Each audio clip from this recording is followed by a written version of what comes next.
Business proposal episode 3 की शुरुआत में हमें दिखाया जाता है कि कैसे हामिन से छुपने में हारी टेमू पर गिर जाती है और वो गलती से किस कर लेते हैं। हामिन अंदर जाने के बाद हारी टेमू से सॉरी बोलती है, पर टेमू बेहोश हो गया होता है गिरने की वजह से। अगले दिन टेमू हारी यानी गुम्ही को कॉन्ट्रैक्ट देता है जिसमें रूल्स होते हैं कि टेमू और गुम्ही रिलेशनशिप में होने का नाटक करेंगे और गुम्ही टेमू के ग्रैंडफादर यानी चेयरमैन कांग से मिलेगी। अगर इस कॉन्ट्रैक्ट को गुम्ही ने तोड़ा तो उसे 100 गुना ज्यादा पैसे टेमू को देने होंगे। गुम्मी कहती है कि ये तो ठीक नहीं है, 100 गुना बहुत ज्यादा हुआ। तो टेमू कहता है कि कल गिरने के वजह से मुझे आज ठीक नहीं लग रहा था, तो मेरी बहुत इंपॉर्टेंट मीटिंग कैंसिल हो गई तुम्हारे वजह से। अगर तुम्हें कॉन्ट्रैक्ट नहीं साइन करना है तो ठीक है, तुम्हारे खिलाफ मैं केस फाइल कर दूंगा। गुम्मी ये बातें सुनकर कॉन्ट्रैक्ट साइन कर देती है। कॉन्ट्रैक्ट साइन होने के बाद गुम्मी को प्रेजेंटेशन दिखाया जाता है टेमू के लाइफ पर, ताकि वो जब ग्रैंडपा से मिले तब उसे सब कुछ पता हो। उसे पता चलता है कि टेमू हार्वर्ड से ग्रेजुएट हुआ है और वो सिर्फ पढ़ाई में नहीं स्पोर्ट्स में भी अच्छा है और ऑलराउंडर है। गुम्मी कहती है कि तुम तो पढ़ाई और स्पोर्ट्स दोनों में अच्छे थे। तो टेमू गर्व से कहता है कि मुझ में सिर्फ एक ही कमी है कि मेरे लिए ऐसी कोई भी चीज नहीं है जिसमें मैं अच्छा नहीं हूँ। आज तक मेरा कोई भी प्रोजेक्ट फेल नहीं हुआ है। गुम्मी ये सुनकर बहुत ऑकवर्डली स्माइल करती है। आगे प्रेजेंटेशन में स्टोरी होती है कि गुम्मी और टेमू की मुलाकात पहली बार न्यूयॉर्क में हुई, क्योंकि पिछले 2 साल से टेमू न्यूयॉर्क में रह रहा था। तो गुम्मी कहती है कि मैंने न्यूयॉर्क में पढ़ाई नहीं की है। तो संगुन कहता है कि डोंट वरी, उसके लिए भी हमने स्टोरी बनाई है कि तुम्हारे पापा लॉयर है, तुम्हारी माँ डॉक्टर है और तुम्हारा भाई मेडिकल कॉलेज में है। जो सुन के गुम्ही हैरान हो जाती है। संगुन कहता है कि अगर चेयरमैन कांग को इम्प्रेस करना है तो ऐसा ही बैकग्राउंड होना चाहिए। टेमू फिर बताता है कि हमें मेरे ग्रैंडपा से संडे को मिलना है, तब तक तुम ये सब कुछ याद कर लो क्योंकि मुझे गलतियाँ पसंद नहीं है। हारी फिर पूरे हफ्ते वो जहाँ भी हो वो सारी इन्फॉर्मेशन लर्न करती है, चाहे वो ऑफिस में हो, घर में हो या खाना खा रही हो। हारी यंगसो से मिलती है जहाँ वो पढ़ाई ही कर रही होती है। तो यंगसो कहती है कि तुम इतना सब कुछ क्यों कर रही हो। तो हारी कहती है कि अगर मैंने ये नहीं किया तो वो मेरे खिलाफ केस फाइल कर देगा, फिर उसे मेरा नाम पता चल जाएगा, मैं कहाँ काम करती हूँ वो पता चल जाएगा और फिर मेरी जॉब भी चली जाएगी। यंगसो हारी को पूछती है कि टेमू कैसा है। तो हारी कहती है कि वो बहुत स्मार्ट है, सब में वो अच्छा है, पर वो जब छोटा था तो उसके माँ बाप एक एक्सीडेंट में गुजर गए। यंगसो बताती है कि मैंने सुना था कि उसके माँ बाप का एक्सीडेंट किसी ने करवाया और इसलिए चेयरमैन कांग ने सभी रिश्तेदारों को कंपनी से निकाल दिया ताकि वो टेमू को प्रोटेक्ट कर सके। हारी अपने घर पे होती है जब उसे टेमू का कॉल आता है मिलने के लिए। टेमू गुम्ही को पूछता है कि तुम्हारी पढ़ाई कैसे चालू है। तो गुम्ही ने जो भी पढ़ा होता है वो बोल देती है, पर टेमू उसे कहता है कि मेरे ग्रैंडपा तुमसे ऐसे बेसिक सवाल नहीं पूछेंगे। टेमू फिर गुम्ही को पूछता है कि अगर 2 हफ्ते बाद मेरे ग्रैंडपा ने तुम्हें मिलने बुलाया तो तुम क्या जवाब दोगी। तो गुम्ही सोचकर बताती है कि मैं उन्हें हाँ बोल दूंगी। तो टेमू कहता है ये गलत जवाब था, 2 हफ्ते बाद तुम्हारी और मेरी एनिवर्सरी है जो हमें एज अ कपल सेलिब्रेट करनी है, इसलिए मैंने कहा था सिर्फ इन्फॉर्मेशन लर्न करने से कुछ नहीं होगा।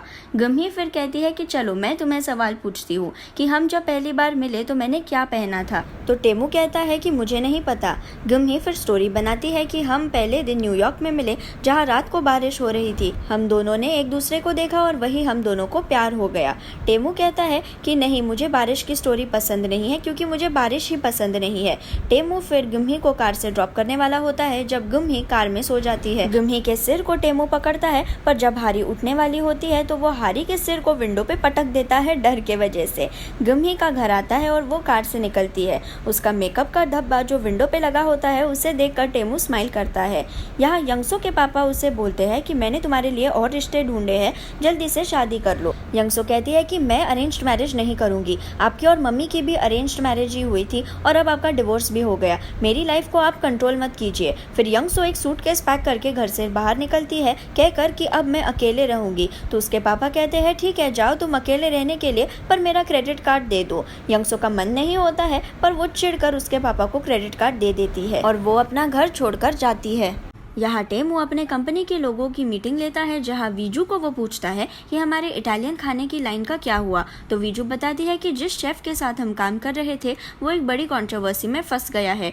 मीटिंग होने के बाद वीजू ऑफिस में आकर सबको कहती है कि आज उसे बहुत डांट पड़ी क्योंकि वो शेफ ने जो कंट्रोवर्सी क्रिएट की है उसके वजह से हमारा प्रोजेक्ट डिले हुआ है। तो हारी कहती है कि मैंने पहले से और कुछ प्रोफाइल्स चूज किए हैं, हम इनमें से किसी शेफ को चूज कर लेते हैं। पर वीजू कहती है कि क्यों ना हम किसी नए शेफ को बोले जैसे कि मीनू, उसकी कोई कंट्रोवर्सी भी नहीं है, वो अच्छा भी है। सब लोग मीनू के लिए अग्री करते हैं तो हारी भी मान जाती है और बहुत खुश होती है कि मीनू को एक नई अपॉर्चुनिटी मिलेगी। टेमू अपने घर जाता है जहाँ उसके ग्रैंडपा ड्रामा देख रहे होते हैं जिसमें गुमही नाम की लड़की और एक बिजनेसमैन का प्यार दिखाया जाता है। उस शो में गुमही बिजनेसमैन के ऊपर गिरती है और ये देखकर टेमू शर्माता है क्योंकि उसकी खुद की मोमेंट उसे याद आती है, पर वो ग्रैंडपा से कहता है कि ये कैसा अजीब ड्रामा है जो दो लोगों को एक किस होने के बाद रिलेशनशिप में दिखाता है। ऐसे फालतू ड्रामा देखना आप बंद करो। यहाँ हारी और यंगसो मीनू के रेस्टोरेंट में जाते हैं जहाँ हारी मीनू की डिशेस की फोटोज लेती है अपने प्रोजेक्ट के लिए। मीनू का ध्यान नहीं होता है तो यंगसो हारी को टीज करती है कि तुम्हें उसका खाना पसंद है और वो भी। तो हारी कहती है तुम्हें आज रुकना नहीं है मेरे घर पे, रास्ते पे सोने वाली हो तुम। तो यंगसो चुप बैठती है और दोनों बाद में हारी के रूम में होते हैं जहाँ हारी मीनू के प्रोजेक्ट के लिए प्रेजेंटेशन बनाती है। अगले दिन वो वीजू को ये पूरा प्लान दिखाती है और समझाती है कि मीनू की डिश है किमची रावियोली जो बहुत फेमस हो सकती है। वो मीनू के रेस्टोरेंट के रिव्यूज़ पे दिखाती है जिसमें सारी अच्छी कमेंट्स ही लिखी होती है। विजू खुश हो जाती है और उसे लगता है कि हारी को सब कुछ पता है, तो वो उसे कहती है कि आज जो टेमू के सामने प्रेजेंटेशन करना है वो तुम ही दो क्योंकि तुम्हें मुझसे ज़्यादा इन्फॉर्मेशन है इस प्रोडक्ट के बारे में। हारी मना कर देती है पर विजू और केविन उसे खींचकर ज़बरदस्ती प्रेजेंटेशन करने के लिए ले जाते हैं। हारी मास्क और चश्मा पहन के प्रेजेंटेशन स्टार्ट करती है तो टेमू कहता है कि मास्क निकालो, कुछ सुनाई नहीं दे रहा है। तो हारी कॉफ करके कहती है कि मुझे ठीक नहीं लग रहा है, तो टेमू उसे एक्सक्यूज कर देता है और कहता है कि ठीक है मास्क के साथ ही प्रेजेंटेशन दो। प्रेजेंटेशन बहुत अच्छा होता है और ये गुड न्यूज़ मीनू को देने के लिए हारी उसके रेस्टोरेंट में जाती है जहां उसे मीनू और एक लड़की साथ में दिखते हैं। वो दोनों हारी को देखकर उससे बात करने आते हैं और इस लड़की का नाम होता है यूरा जो मीनू की एक्स गर्लफ्रेंड होती है। यूरा और मीनू को साथ में देखकर हारी कहती है कि सॉरी मैंने तुम दोनों को डिस्टर्ब किया और वो खुद रेस्टोरेंट से बाहर निकल आती है। हारी बहुत सैड हो गई होती है ये सारी चीजों के वजह से और उसे मीनू का मैसेज आता है कहकर कि तुम शॉक हो गई मेरे वजह से, सॉरी मैंने तुम्हें पहले बताना चाहिए था। हारी को पुराने दिन याद आते हैं जब वो और मीनू पहली बार यूनिवर्सिटी में मिले थे और उसकी नजर हमेशा मीनू पर रहती थी पर मीनू सिर्फ यूरा की तरफ देखता था। जब भी मीनू को जरूरत पड़ी तो हारी ने उसका साथ दिया क्योंकि वो चाहती थी कि एक दिन मीनू भी उसे वैसे ही लाइक करे जैसे वो उसे लाइक करती है। लेकिन आज हारी का यह सपना टूट गया। हारी की बस आ जाती है पर उसे कोई पुश करता है जिसके वजह से उसके सारे पेपर्स नीचे गिरते हैं और उसका फोन गटर में गिर जाता है। उसी वक्त टेमू उसे फोन कर रहा होता है और वो कॉल अपने आप एक्सेप्ट हो जाता है पर हारी को यह पता नहीं होता। एक लड़की हारी को पेपर्स उठाने में मदद करती है और कहती है कि तुम्हें बहुत लगा है ना, दर्द हो रहा होगा। लड़की के जाने के बाद हारी जोर जोर से रोने लगती है कहकर कि मुझे बहुत दर्द हो रहा है, मैंने सोचा उससे भी ज्यादा आज मुझे दर्द हो रहा है। ये सब टेमू सुन लेता है पर वो कॉल कट कर देता है और सोचता है कि गुम्ही के साथ क्या हुआ होगा। अगले दिन हारी टेमू के ग्रैंडपा से मिलने के लिए तैयारी करती है और उससे मीनू ने दिए हुए कॉन्सर्ट टिकट्स दिखते हैं जो उसी दिन के होते हैं। वो सोचती है कि ग्रैंडपा से मिलने के बाद मैं अकेली चली जाऊंगी कॉन्सर्ट। हारी अपना फोन चेक करती है तो उसे टेमू का कल रात आया हुआ कॉल दिखता है और उसे पता चल जाता है कि वो फोन गलती से एक्सेप्ट हो गया। उसी वक्त टेमू उसे पिकअप करने आ जाता है। वो टेमू को पूछती है कि कल तुमने कॉल किया था तो वो गलती से रिसीव हो गया। तो टेमू कहता है कि मुझे कुछ सुनाई नहीं दिया तो मैंने सिर्फ आज का रिमाइंडर करने के लिए कॉल किया था पर वो मैंने कट कर दिया। वो दोनों ड्राइव करके एक रेस्टोरेंट जाते हैं जहाँ चेयरमैन कांग रुके होते हैं। टेमू गुम्ही और ग्रैंडपा को इंट्रोड्यूस करवाता है और ग्रैंडपा कहते हैं कि गुम्ही तुम आर्ट स्कूल गई थी ना, उस वजह से तुम्हारा स्टाइल बहुत ही अलग है। गुम्ही टॉपिक चेंज करती है कि ग्रैंडपा आपको हाइकिंग पसंद है ना, मुझे भी पसंद है। मैं और टेमू स्विट्जरलैंड में हाइकिंग करने गए थे। ग्रैंडपा पूछते हैं कि क्या तुम सच में मेरे पोते से प्यार करती हो, अगर हाँ तो तुमने उसके साथ ब्रेकअप क्यों किया। हारी टेमू की तरफ देखती है क्योंकि ये स्टोरी तो उसे पता ही नहीं थी पर वो जवाब देती है कि टेमू हमेशा काम में बिजी होता है इसलिए, पर इस बार जब हमने बात की तो मुझे पता चल गया कि वो अपने काम को सबसे इम्पोर्टेंट मानता है और ये मैं एक्सेप्ट कर लूंगी। इस बार जब हमारी फाइट हुई तो टेमू ने उसकी मीटिंग्स कैंसिल कर दी और उसे बारिश से नफरत होने पर भी वो तेज बारिश में मुझसे मिलने आ गया। लंच होने पर टेमू गुम्ही से कहता है कि तुम क्यों बारिश के बारे में बोल रही हो, मुझे नहीं पसंद है, बोला ना मैंने। तुम सिर्फ ग्रैंडपा को सवालों का जवाब दो, खुद की कमेंट्स मत डालो। हारी को समझ नहीं आता है कि टेमू इतना क्यों इरिटेट हो रहा है। पर तभी वहाँ ग्रैंडपा आते हैं और कहते हैं कि गुम्ही क्या तुम स्टीम्ड बंस खाना चाहोगी? तो गुम ही हाँ कह देती है। वो सब ड्राइव करके एक शॉप में जाते हैं जहाँ ग्रैंडपा और गुम ही बात करते हैं। ग्रैंडपा गुम ही को कहते हैं कि मैंने तुम्हें पहले गलत समझा, इसके लिए मुझे माफ़ कर दो। टेमू सच में तुम्हारे लिए केयर करता है तो प्लीज़ तुम भी उसकी तरफ ध्यान देना। गुम ही बंस खाते हुए उसे कफ आता है और उसकी पर्स नीचे गिरती है जिसमें से उसका सामान बाहर आता है। ग्रैंडपा को कॉन्सर्ट टिकट्स दिखते हैं। तभी वहाँ टेमू आता है तो ग्रैंडपा कहते हैं कि गुम ही ने आज के कॉन्सर्ट टिकट्स लाए हैं, वो शायद तुम्हारे साथ जाना चाहती है, चलो मैं तुम दोनों को वहाँ छोड़ देता हूँ। और ये सुनकर गुम ही शॉक होती है।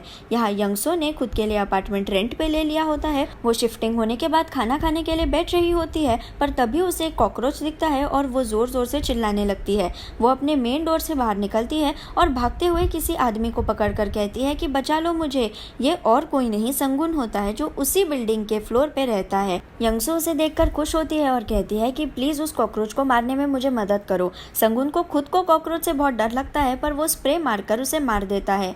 यंगसो उसे थैंक्स कहती है और कहती है कि हम बार बार मिल रहे हैं, इसका कोई मतलब होगा, क्यों ना हम फ्रेंड्स बने। पर संगुन मना कर देता है कहकर कि तुम्हारे वजह से टेमू को परेशानी हुई तो हमें फ्रेंड्स बनना ठीक नहीं होगा, और वहाँ से वो चला जाता है।